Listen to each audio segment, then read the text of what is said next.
Hello students. तो आज हम लोग का एक्सरसाइज 6.2 स्टार्ट करेंगे। उससे पहले आज हम लोग छोटा सा थ्योरी जान लेते हैं। अब कई बच्चे के मन में आएगा कि थ्योरी का नाम सुनते हैं यार अपन लोग तो डायरेक्ट क्वेश्चन बनाते हैं ना। कोई बात नहीं, आप डायरेक्ट क्वेश्चन भी बनाओ, कोई दिक्कत नहीं है। लेकिन आप ज्यादा देर तक उसको दिमाग में नहीं रख सकते। जैसे कि जब आप क्वेश्चन को 5 टाइम प्रैक्टिस करते हो तो बिना थ्योरी जाने आप उसको आपको 8 टाइम्स प्रैक्टिस करना पड़ेगा, मतलब 3 टाइम्स ज्यादा। वो 3 टाइम्स बचा के आप किसी दूसरे सब्जेक्ट को दे दीजिएगा, तो क्यों ना हम लोग 1 टाइम इन्वेस्टमेंट कर लेते हैं थ्योरी पे। और थ्योरी बहुत कुछ बताता है दोस्त, ठीक है, ऐसा नहीं है कि कुछ भी हवा में उठा के। यहाँ उसका ही पार्ट है, इंक्रीजिंग डिक्रीजिंग का ही पार्ट है। जैसे इनइक्वालिटी को कैसे सॉल्व करें वो सब इसी में बताऊंगा। सो मेक श्योर कि आप इस वीडियो पे भी उतना ही शिद्दत से देखिएगा जितना आप क्वेश्चंस को देखते हैं, ठीक है। तो स्टार्ट करें अभी। तो देखिए इंक्रीजिंग एंड डिक्रीजिंग क्या है। जैसे कि अभी तक हमारे पास क्वेश्चन है y equal to x cube 2x² plus 4x plus 7। ये क्वेश्चन है। ये क्वेश्चन क्या है, ये कब बढ़ेगा कब घटेगा। तो ऑब्वियसली सी बात है, अब यहाँ देखो x का मान जैसे आप 3 रखो, फिर 4 रखो, फिर 5 रखो, 6 रखो, 7 रखो। जब x का मान 3 चढ़ाओगे तो y का मान कुछ ना कुछ मिलेगा। ठीक है, मान लेता हूँ x का मान 3 रखने पे y का जो मान है 1 मिला। x का मान 4 रखने पे इस क्वेश्चन में y का मान 2 मिला। x का मान 5 रखने पे y का मान के चल रहा हूँ 3 मिला। फिर यहाँ पे आप क्या हो गया, 4 रखा, यहाँ पे क्या हो गया, 5 रखा। उसी तरह 7, उसी तरह 7 तक हमने y का मान रख दिया। अब देख के बताओ, देख के आपका अंधा भी देख के बता देगा ये कि ये सभी में प्लस प्लस है और ये वैल्यू भी मेरा प्लस प्लस है। तो प्लस प्लस वैल्यू होने के कारण सभी वैल्यू जुड़ेंगे, क्योंकि ये 3 है तो छोटा वैल्यू है। छोटा वैल्यू जब जुड़ेगा इन सभी में तो वैल्यू अपने को छोटा मिलेगा। इससे बड़ा वैल्यू 4 है। 4 को जब रखेंगे तो 4 को वैल्यू रख के सॉल्व करेंगे तो 3 का जो मान आया वो तो छोटा होगा 4 के मान से, यानी 4 मेरा क्या होगा, बड़ा होगा। उसी तरह 5 भी वैल्यू यहाँ पे रखेंगे तो इसका मान क्या आएगा, बड़ा आएगा। किससे, 4 से। 6 के लिए बड़ा, 7 के लिए बड़ा। ओके, अपने को समझ में आ गया। तो यहाँ पे आप देख सकते हो x का मान जैसे जैसे बढ़ रहा है तो y का मान भी बढ़ रहा है। x का मान 3 के लिए ये वैल्यू आया था, 4 के लिए ये वैल्यू, 5 के लिए ये वैल्यू, 6 के लिए ये वैल्यू, 7 के लिए ये वैल्यू। तो y का मान देखिए बढ़ेगा। तो हम लोग इसी को बोलते हैं इंक्रीजिंग। जब हम लोग का x का मान बढ़ता है और y का मान भी बढ़ेगा तो उसको बोलेंगे इंक्रीजिंग। ये तो क्वेश्चन आपका प्लस प्लस था इसीलिए खट से आंसर दे लिया, और दूसरा जो वैल्यू है वो आपका क्या है, पॉजिटिव वैल्यू, इसलिए आपने जवाब दे दिया। गलती से यदि यहाँ क्वेश्चन में माइनस रहता तो आप जवाब नहीं दे पाते, और यहाँ पे माइनस रहता तो आप जवाब नहीं दे पाते। क्यों, क्योंकि इस बार जुड़ थोड़े रहा है सारे वैल्यू, और सारे वैल्यू पॉजिटिव भी नहीं जुड़ रहा है। तो ये माइनस तो देखो ये ऑड पावर पे जाएगा तो पहले माइनस बना लेगा। तो 6 तक तो बढ़ा या घटा, कैसे कंक्लूजन निकालेंगे। ऐसे स्थिति में हम लोगों का कंसेप्ट आता है इंक्रीजिंग डिक्रीजिंग का कंसेप्ट। ठीक है, जब प्लस प्लस था बताना आसान था, जब माइनस आ जाएगा, डिजिट भी माइनस में चढ़ेंगे तो फिर बताना मुश्किल हो जाएगा दोस्त। तो ऐसे केस में हम लोग पढ़ते हैं इंक्रीजिंग डिक्रीजिंग का कंसेप्ट। ठीक है, ये तरीका हो गया। दूसरा तरीका समझते हैं। जैसे कि हमने कहानी बोल दिया राम सुबह सुबह स्कूल जाता है, तो ये जो कहानी शब्दों में बोला हमने, तो ये जो शब्द वाले कहानी है ये बच्चे 6, 7, 8, 9 के समझेंगे। यदि मुझे किड्स वाले बच्चे को समझाना है कि वही कहानी राम स्कूल जाता है तो मैं उसको शब्द में बोल के समझाऊंगा तो वो तो गुस्सा जाएगा। बच्चे का दिमाग उतना तेज नहीं है क्योंकि बच्चा है, वो नहीं समझ पाएगा। लेकिन मैं राम स्कूल जाता है बोलने की बजाय, शब्दों में लिखने की बजाय, मैं फोटो तो बना सकता हूँ ना। कैसे बना सकता हूँ भाई, जैसे कि ये देखो ये घर है, ये मेरा स्कूल है, यहाँ पे मैं बना दूंगा राम को। ठीक है, अब ये बच्चा, मैं बोलूंगा ऐसे एरो लगा दूंगा, बैग टांग दूंगा पीछे की ओर, ऐसे सपोज करो ये आगे जा रहा है और ये मेरा क्या है, स्कूल है। तो बच्चे को मैं बोलूंगा देख बेटा ये कहाँ जा रहा है, इसमें कुछ मैं लिखा नहीं हो सकती हूँ, बस बोलूंगा राम जो है बच्चा, ये बच्चा है, ये बच्चा स्कूल जा रहा है। तो मेरा जो किड्स पे ले यानी 3, 4 क्लास का जो बच्चा होगा, यानी 3 4 ईयर का, सॉरी साल, क्लास नहीं, वो बच्चा आराम से इस डायग्राम को देख के समझेगा, हाँ गुरुजी ये बच्चा स्कूल जा रहा है। तो मैंने यहाँ पे शब्दों का इस्तेमाल नहीं किया दोस्त। तो ये मेरा क्या है, शब्द। तो क्लास 11th और 12th में आप अभी बच्चे हो, आप इन शब्दों को नहीं समझते हो, तो आपके लिए क्या करना पड़ेगा, ये फोटो बनाना पड़ेगा आपके लिए।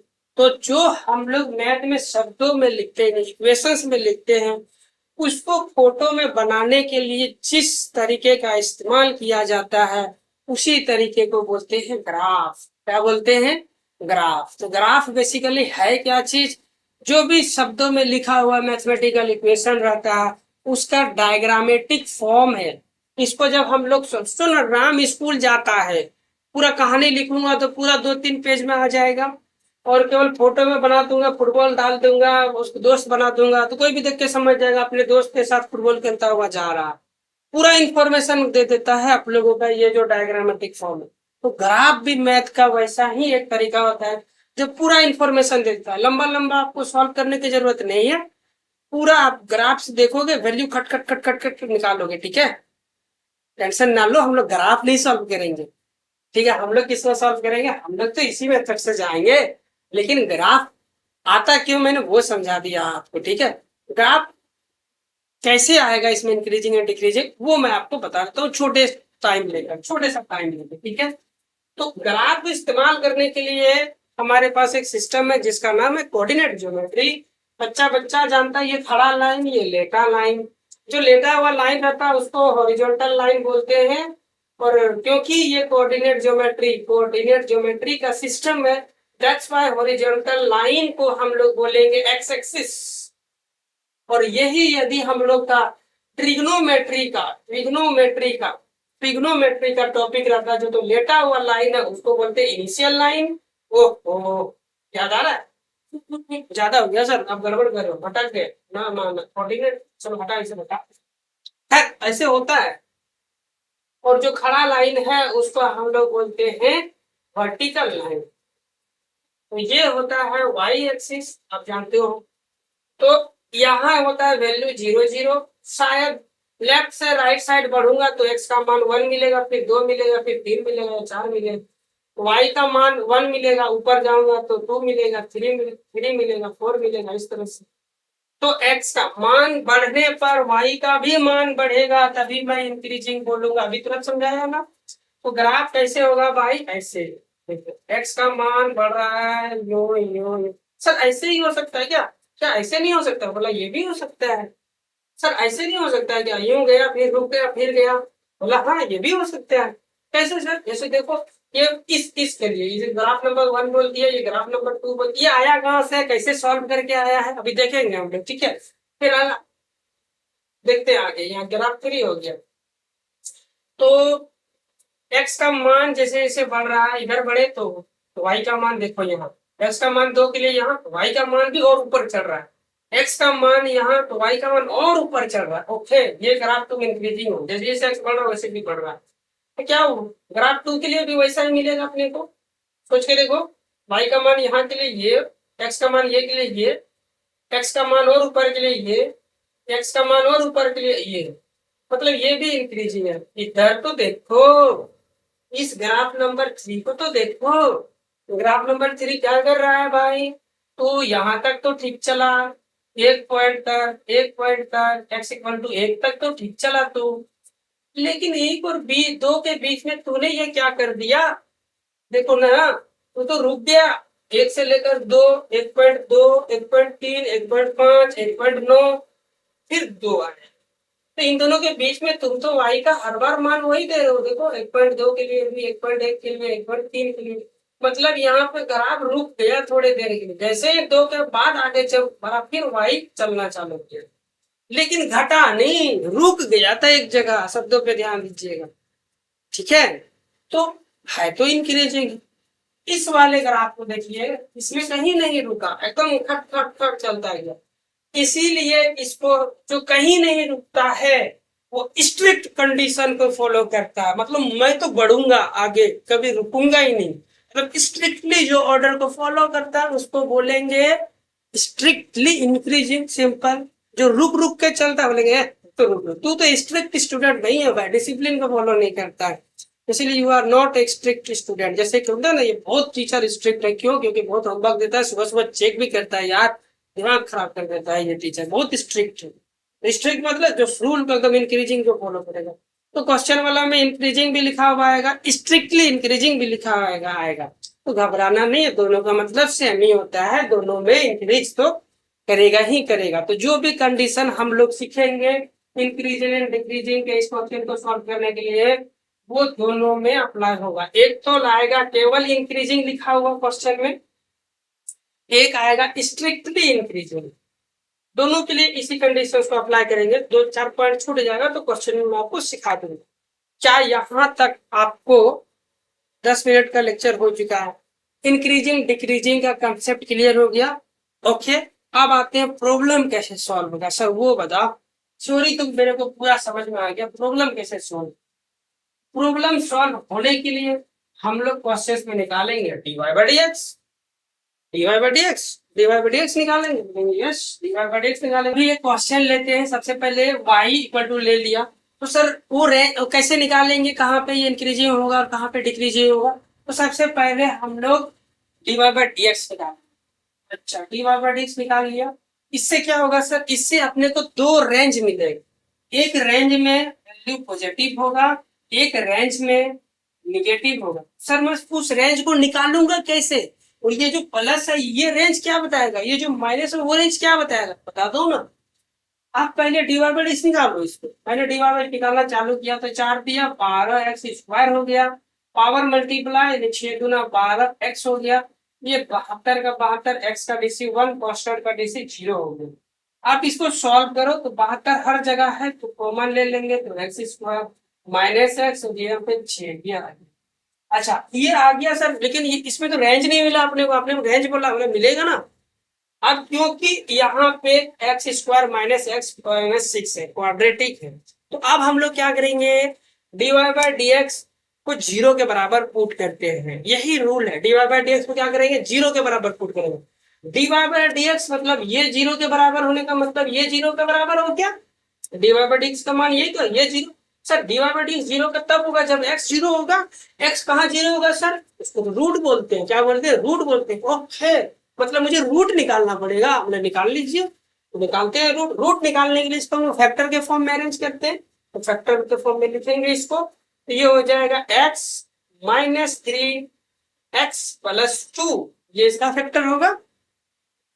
अब मुझे ब्रैकेट मिल रहा है, हर क्वेश्चन में dy by dx को जब आप सॉल्व कीजिएगा तो आपको ब्रैकेट मिलेगी। एक ब्रैकेट पे पावर इवन होगा, दूसरे ब्रैकेट पे पावर ऑड हो सकता है, यानी जितने ब्रैकेट मिलेंगे आपको वो सभी ब्रैकेट पे पावर इवन भी हो सकता है, पावर ऑड भी हो सकता है। याद रहेगा, पावर इवन भी हो सकता है, पावर ऑड भी हो सकता है।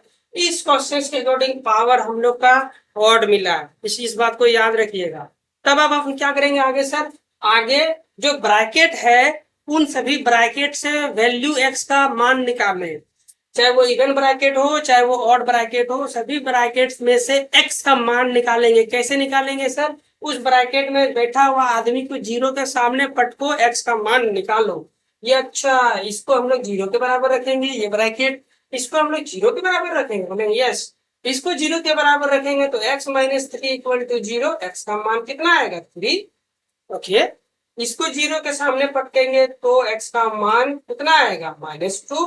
ओके, अब ये जो ब्रैकेट से वैल्यू है इसका क्या करना है सर? कुछ नहीं, नंबर लाइन पे रखें, नंबर लाइन पे पीछे से आगे की ओर देखते हैं तो छोटा नंबर पीछे, बड़ा नंबर आगे रखा जाता है। तो इन दोनों ब्रैकेट से जो x का मान निकला उसमें से छोटा कौन है, -2, तो -2 पहले आएगा, फिर बड़ा कौन है 3 बाद में आएगा। ओके सर, लेकिन आपने तो रेंज बोला ना, रेंज मिलेगा, रेंज कहाँ बोले मिल रहा है, इधर इधर इधर। चालू कहाँ से करेंगे, प्लस साइन से, चालू कहाँ से करेंगे, प्लस साइन से। अब जब हम लोग लेफ्ट जाएंगे तब वैल्यू रखते समय छोटा से बड़ा रखेंगे मान को, तो लेफ्ट से राइट। लेकिन जब साइन रखेंगे, साइन क्यों रख रहे हैं सर? ताकि हम लोग को रेंज मिले, किसका, प्लस और माइनस का। तो हमेशा किससे चालू करेंगे, हमेशा प्लस से चालू करेंगे, याद रखिएगा, हमेशा प्लस से, कभी कभी माइनस से भी चालू करेंगे, वो क्वेश्चन के कंडीशंस के अकॉर्डिंग मैं बताऊंगा आपको, लेकिन अभी फिलहाल आप हमेशा प्लस से चालू कीजिएगा। हम प्लस से चालू करेंगे। क्या ये 3 आ रहा है सर यहाँ पे, ये प्लस से माइनस भी होगा कि प्लस भी होगा?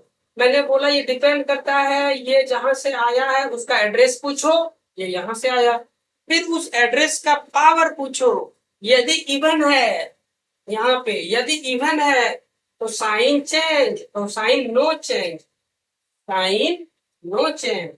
और जहां से ये आया है उस ब्रैकेट का पावर की ऑड आया तो साइन चेंज, यहाँ पे क्या होगा, साइन चेंज। ओके, समझ में आ गया सर। प्लस से चालू करना है, फिर नंबर मिलेगा, उसको पूछेंगे तुम्हारा एड्रेस, वो अपना एड्रेस बताएगा, फिर उसका पावर देखेंगे, इवन है तो साइन नो चेंज, ऑड है तो साइन चेंज। इसमें देख के बताओ पावर क्या है दोस्त, 1, ये तो ऑड है तो साइन चेंज होगा, प्लस से माइनस। फिर हम लोग आगे बढ़ रहे इधर, तो फिर -2 मिला, ये अपना एड्रेस बताएगा, तुम कहाँ से आए हो, मैं यहाँ से आया हूँ। उसका पावर देखिए, इवन ऑड है, और मतलब साइन चेंज, माइनस था तो प्लस। ओके सर, रेंज आपने बोला था, मतलब मिला ना, रेंज देखना, देखो ना ध्यान से, यहाँ प्लस है, लेकिन ये वो दायरा है जहां तक ये प्लस है, इसके आगे सारे के सारे प्लस, मतलब 3 से आगे के सारे प्लस खींच लो। और ये 3 से लेकर -2, ये वो दायरा है जहां पे वैल्यू क्या है, निगेटिव है, ये देखो ना निगेटिव साइन, मतलब यहाँ तक निगेटिव है मेरा।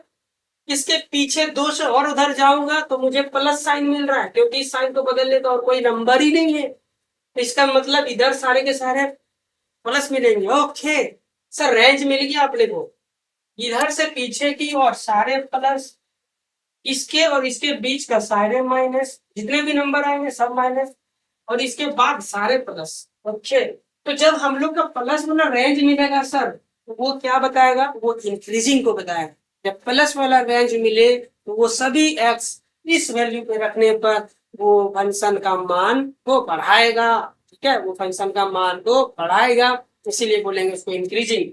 यानी एक्स पॉजिटिव वाला रेंज को हम लोग बोलेंगे इंक्रीजिंग फंक्शन, नेगेटिव वाले रेंज में जो वैल्यू आएगा उसको बोलेंगे डिक्रीजिंग फंक्शन।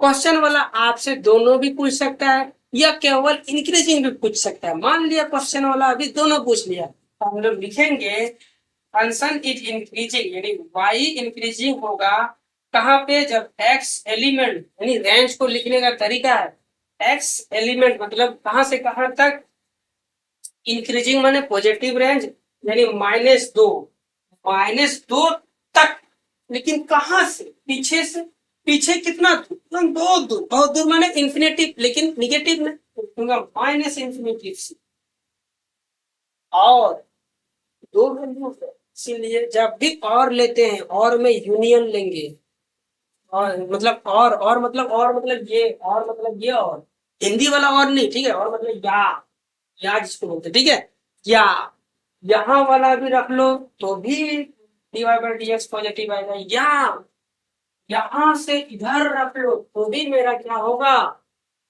dy/dx positive. जब हम लोग या लेंगे उस समय यूनियन का इस्तेमाल करते हैं। अब ये यूनियन क्या, यूनियन एक सिंबल है दोस्त, ये वाला, ओ ये सिंबल है यूनियन। कब लेते हैं, जब हम लोग या शब्द का इस्तेमाल करेंगे, जब एक ही क्वेश्चन का आंसर दो जगह आ जाए और दोनों आंसर सेटिस्फाइड करे क्वेश्चन को, उस समय हम लोग यूनियन लेते हैं। यहाँ पे 3 से लेकर कहाँ तक, बहुत दूर तक, कहाँ तक, बहुत दूर माने इनफाइनाइट तक, क्या, हाँ इनफाइनाइट तक, माइनस में थोड़े ना, प्लस का इनफाइनाइट, इसीलिए प्लस। ये हो गया y, जब इंक्रीजिंग करेगा तो x का ये रेंज आया, इसको बोलते हैं दोस्त इंक्रीजिंग डिक्रीजिंग फंक्शन, है ना बेहतरीन। डिक्रीजिंग के लिए आप तो बताओ, डिक्रीजिंग, डिक्रीजिंग तो x कहाँ से कहाँ तक बिलोंग कर रहा है, -2 से लेकर 3 तक, ठीक है। इसमें और भी कुछ छुपी हुई बातें एक ही बार में नहीं बताऊंगा तो हजम नहीं कर पाओगे दोस्त, ठीक है। नेक्स्ट वीडियो लेक्चर में क्वेश्चंस के थ्रू सीखेंगे। ओपन ब्रैकेट क्लोज ब्रैकेट का कंसेप्ट आता है, बहुत छोटा कंसेप्ट है, वो मैं क्वेश्चंस में ही आपको सिखा दूंगा। एक बताया था ना, क्या बताया था आपको, 2 तरह का इंक्रीजिंग डिक्रीजिंग बताया था। तो ये जो इंक्रीजिंग डिक्रीजिंग आया ना, ये स्ट्रिक्टली इंक्रीजिंग आया सर। वो जो थोड़ी देर के लिए रुक गया था, उसके लिए क्या ब्रैकेट का साइन बदलेगा? बोले यस बदलेगा। तो जब यहाँ पे मैं क्लोज ब्रैकेट लूंगा तो मतलब 3 पे समझे वो लेट गया, सीधा हो गया। लेकिन अभी नहीं बताऊंगा, उतना नहीं तो गड़बड़ हो जाएगा। अभी तो बस सब मस्त मस्त चल रहे हो, हमारा कंसेप्ट ठीक ठाक है, कोई प्रॉब्लम नहीं, क्वेश्चन सॉल्व हो रहे हैं, मजा आ रहा है। ठीक है, थ्योरी यहाँ पे हम लोग का कंप्लीट होता है। एक क्वेश्चन और बनाओ आप मेरे से। ठीक है, मान लेते हैं किसी क्वेश्चन को आपने डी वाई बाय एक्स कर दिया। यहाँ पे देखूंगा मैं क्वेश्चन, ग्रुप वाला ही क्वेश्चन लूंगा ना। हाँ, ये रहा हमारे पास क्वेश्चन। अपने तरफ से दो, अपने तरफ से देता हूँ क्वेश्चन आपको।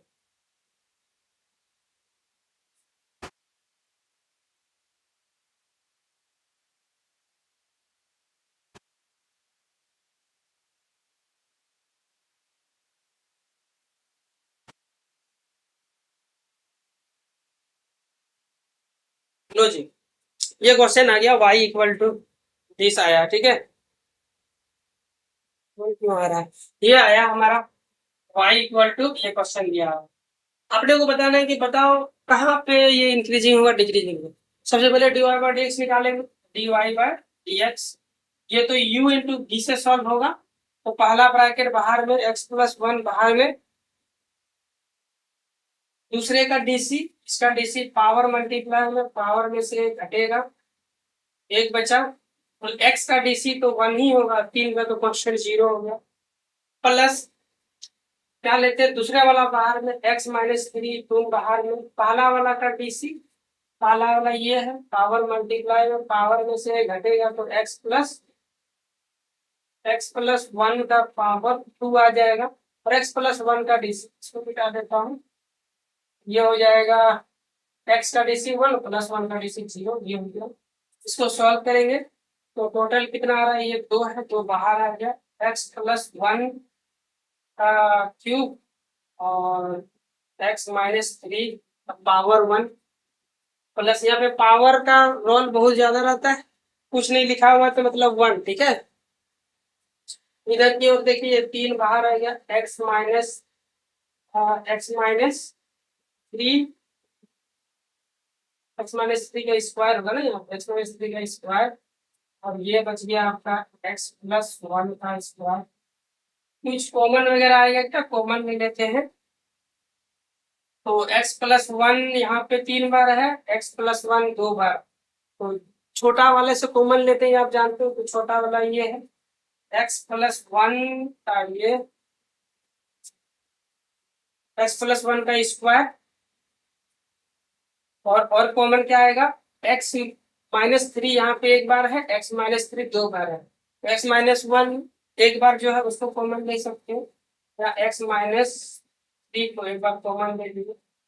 अब क्या बचेगा, इस वाले टर्म से देखिए, यहाँ तो x प्लस वन का क्यूब है, लेकिन उसमें से 2 बार, 3 बार है, 3 बार में 2 बार तो निकाल ही चुके, तो बचेगा कितना, एक। x प्लस वन एक बार बचा, और 2 को तो निकाले ही नहीं है, तो 2 यहीं पे शांत रहेगा। x माइनस थ्री भी बाहर आ गया, एक बार था और एक बार हमने बाहर निकाले, तो कुछ नहीं बचा, कद्दू ऐसे ही रहेगा ये। प्लस यहाँ पे 3 भी बचा, x माइनस तीन 2 बार था और दोनों बार बाहर निकाल लिया, सॉरी, x माइनस दो 2 बार है, एक बार हमने निकाल लिया तो एक बार बचा। ठीक है, ये हो जाएगा x माइनस थ्री। अब यहाँ पे देखिए x प्लस वन 2 बार है और उसको निकाल चुके हैं, तो कुछ नहीं, ये हो गया, ये हो गया x प्लस वन का स्क्वायर, x माइनस थ्री। इसको सॉल्व करेंगे तो 2x प्लस में 2 प्लस में 3x माइनस में 9, और ये तो लंबा जा रहा है, कोई बात नहीं, x प्लस वन का स्क्वायर, x माइनस वन, 3 2 5 को x, और माइनस 6 और प्लस 2 माइनस का 4 6। तो देखो दोस्त, यहाँ पे आ गया, अभी ब्रैकेट से x का मान निकालने का बारी आ गया है, अब फटाफट निकालेंगे आप यहाँ से। ठीक है, इस ब्रैकेट से x का मान आप निकालो, इस ब्रैकेट से x का मान, x प्लस वन को 0 के बराबर पुट किए तो x का मान माइनस वन है, इस ब्रैकेट को 0 के सामने बैठा और x का मान 1 आया, दिख रहा है ना, दिख रहा है। दूसरा पेन लेता हूँ। इस ब्रैकेट को 0 के बराबर पुट करो। 5x minus 4x equal to 5/4 ये आ गया। तो मेरे पास तीन तीन वैल्यू आ गए, तो नंबर लाइन इधर ड्रॉ करूंगा। यहाँ ड्रॉ कर देता हूँ नंबर लाइन।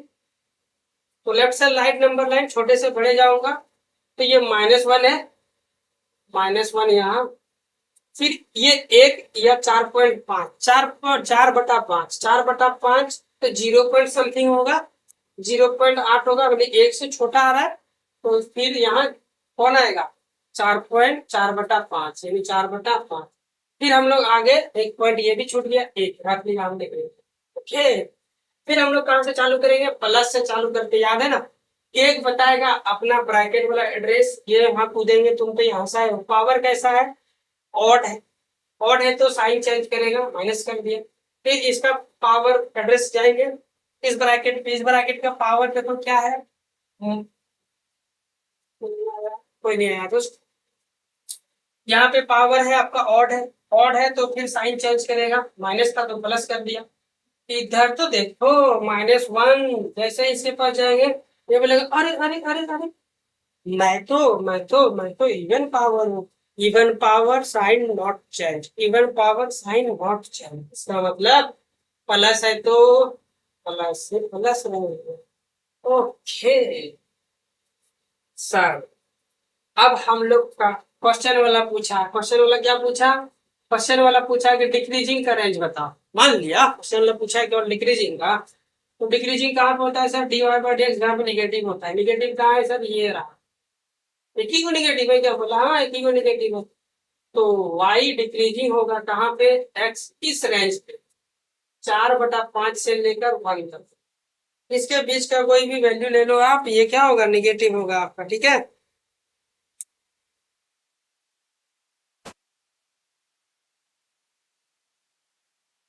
दोस्त सेशन को हम लोग यहीं पे समाप्त करेंगे। और वीडियो हो गया कतई 25 मिनट लंबा, आई थिंक 25 मिनट तो हो ही गया होगा, 25 से 30 मिनट। ये कंप्लीट थ्योरी था और आई होप सब सारे कंसेप्ट बता दिया आपको।